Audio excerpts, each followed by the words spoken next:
Hey, hello there. Um, this is a short vlog about 13 Reasons Why, episode 9 and 10, where Justin is diagnosed with HIV. So, I don't know if you watched 13 Reasons Why. The final season aired on Netflix this past week, and episode 9 and 10 caused a lot of controversy because one of the characters called Justin, who had been homeless for a period of time. He is a intravenous drug user and had been engaged in selling sex with men, even though he identifies as heterosexual. He engaged with sex with men to fund his drug habit. Anyway, in the season, he has some illness in the whole season. And towards episode 9 and 10, he is in bed with a severe flu-like illness, and he ends up getting out of bed to go to the final dance for all of the young people who are leaving high school that year, and he faints at the dance and is hospitalized, and it is revealed at the start of episode 10 that he is in fact HIV positive and has developed AIDS and has at least 2 opportunistic infections, one of them being pneumonia, which is very, very common in AIDS diagnosis, and a fungal infection or a nerve infection and a brain infection. Now, in order to have an AIDS diagnosis, you need to present with at least 2, I think, or if not 3, different opportunistic infections, and they are infections that are normal or can be normal in humans, but with people with HIV, they're more serious because the immune system is compromised, especially if you are not on medication.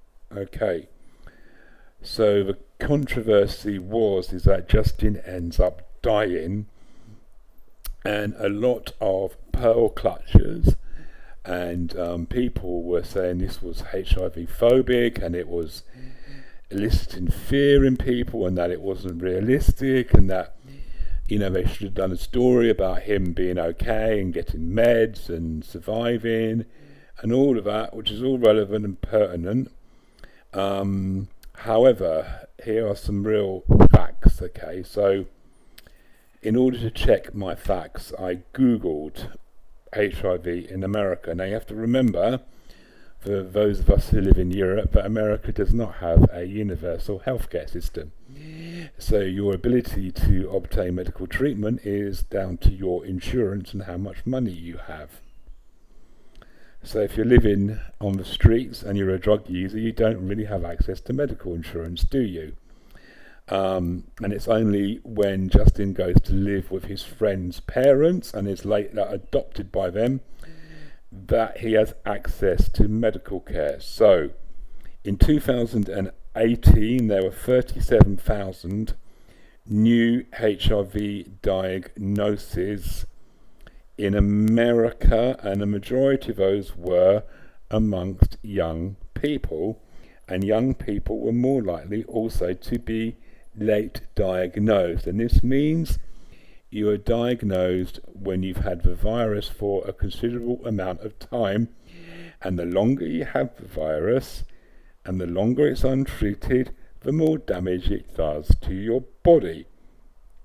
So, okay,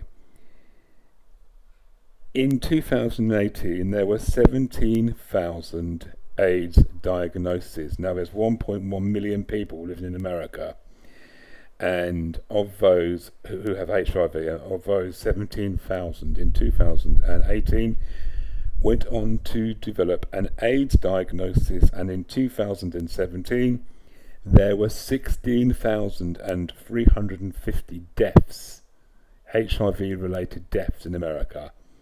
Now here in the UK we have gone down from In the mid-90s, about 1,500 gay men a year were dying of HIV-related conditions, and now it is a handful, perhaps around 50 or so, something like that. It's really dramatically reduced because of access to medication. So Justin was diagnosed late, and they say that very clearly in the program, that due to the late diagnosis and the fact that he had been intravenously injecting drugs, that his immune system was compromised, and his periods of homelessness further compromised his immune system, which meant that HIV was going to ravage it more than perhaps it would with somebody who was healthy and not using drugs. Okay?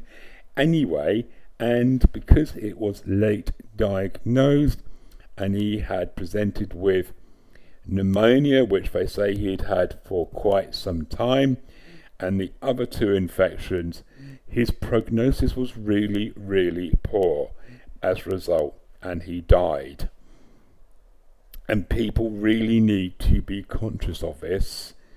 I am somebody who has spent his entire gay adult life since 1992 fighting and challenging stigma against HIV, to the point where I went on holiday in 1992 to Mykonos. I met this American guy, and he was really anxious to disclose that he had HIV, and when he told me, and I said, well, yeah, and and he was like, what, you're not worried? And I said, well, why would I be worried? I'm not going to have unsafe sex with you, so, and he was surprised at my reaction.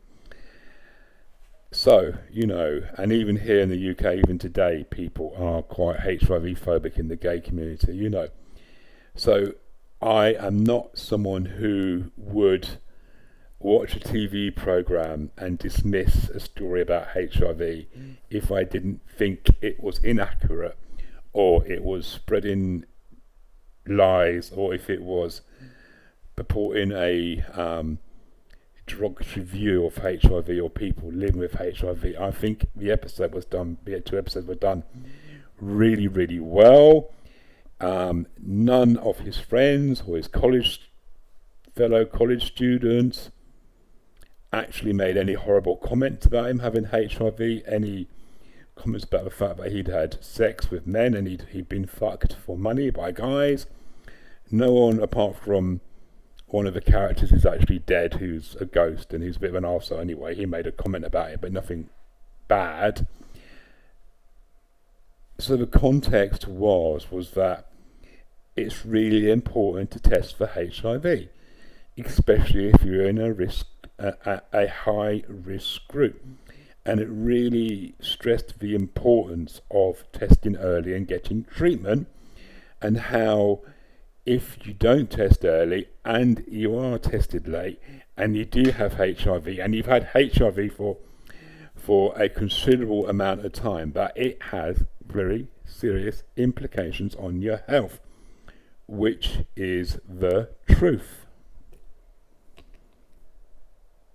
Which is why it is important to test for HIV regularly, to know your status, and if you are HIV, to get on the medications and the treatment as soon as possible, because it will bring your viral load down to undetectable, which means you are highly unlikely. I won't say it won't happen categorically at all, but you are highly, highly, highly, highly unlikely to give the virus to somebody else if you're having unsafe sex, So that is important. Thank you.